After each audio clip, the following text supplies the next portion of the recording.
নির্বাচনে প্রধান উপদেষ্টার সুস্পষ্ট নির্দেশনাকে ইতিবাচক হিসেবে দেখলেও ভোটের তারিখ ঘোষিত না হওয়াটা দুঃখজনক বলে মন্তব্য করেছেন রাজনীতি বিশ্লেষকরা। তারা বলছেন, প্রবাসীদের ভোটাধিকার প্রশ্নে প্রধান উপদেষ্টার ভূমিকা ইতিবাচক হলেও আগামী নির্বাচনে এর পূর্ণ বাস্তবায়ন নিয়ে সংশয় রয়েছে।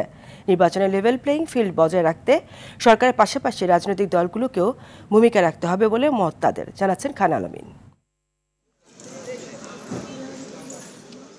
রমজানের আগে ফেব্রুয়ারি মাসে জাতীয় নির্বাচন অনুষ্ঠানের জন্য প্রধান নির্বাচন কমিশনারকে চিঠি দেবেন প্রধান উপদেষ্টা।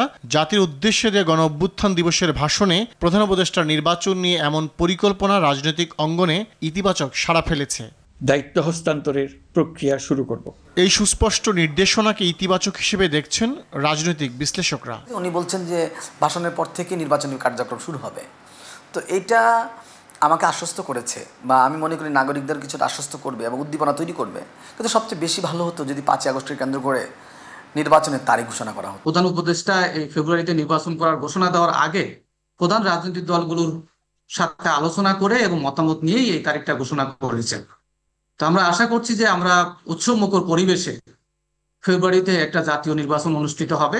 প্রবাসীদের ভোটাধিকার নিশ্চিত করার কথা বলেছেন প্রধান উপদেষ্টা। এই বিষয়ে নির্বাচন কমিশনের প্রস্তুতির কথা উঠে এসেছে তার ভাষণে। তবে আগামী নির্বাচনে পুরোপুরি এটি বাস্তবায়ন সম্ভব কি না সে বিষয়ে সংশয়ে বিশ্লেষকরা। ভোটাধিকার ছাড়া তো নাগরিকের পরিচয় নাই, সে প্রবাসী হোক আর দেশে থাকুক, যে কোনো অবস্থাতেই যে কোনো প্রক্রিয়ায় আপনি ভোট দেওয়ার ব্যবস্থা করেন। কারা কারা ভোট দিবেন, কারা ভোটার আছেন বা না থাকলে কি হবে, এগুলো সব কিছু সুরাহা করা এই সময়ের মধ্যে একটু কঠিন হয়। পছন্দের প্রার্থীকে যেন সবাই ভোট দিতে পারে, প্রধান উপদেষ্টার এমন আহ্বান নিশ্চিতে রাজনৈতিক দলগুলোকে এগিয়ে আসতে হবে বলে মনে করেন বিশ্লেষকরা।